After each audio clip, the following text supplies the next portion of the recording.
I guess we might have a contrarian view where we actually think it's a massive positive for companies like Tesla, where when you've got the traditional incumbent automakers such as VW, Volkswagen, and Toyota and others actually aggressively pushing into electric vehicles. And the reason why we think it's so positive is, Tesla can't take, 100 million new cars off the road, combustion, and turn them into electric vehicle all on its own, and certainly without advertising. So, as these incumbents drive awareness, the consumer's pretty intelligent and will start to look at products. And I think the issue a lot of traditional auto analysts have had is, there hasn't actually been that much innovation or competition in that space over a long period of time. So at the end of the day, a lot of the traditional manufacturers have outsourced a lot of things and stuck a badge on there. And, we'd argue that, between an entry-level Mercedes, Kia, Toyota, there's actually not that much difference really. And I think what people are missing is when you actually look at the product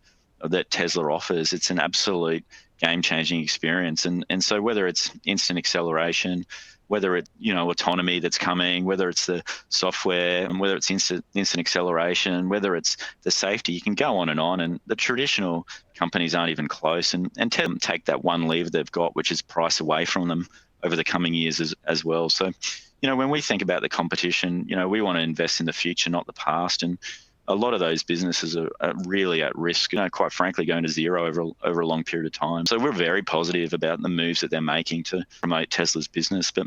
And then I guess the final bit on, predictability, we actually think a business like Tesla is actually very predictable over the long term. And that's in distinction to short-term results. And really, at the end of the day, those short-term results aren't that relevant. Of course, you've got to check the signposts, check the metrics, make sure the investment thesis is intact. But it's not that hard to look out 10 years and, go, well, how big is the market? How many cars are there being sold per annum?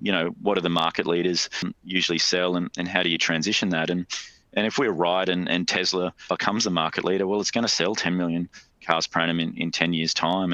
And then when you look at the rest of the P&L, there's a handful of revenue drivers that, provide positive, optionality.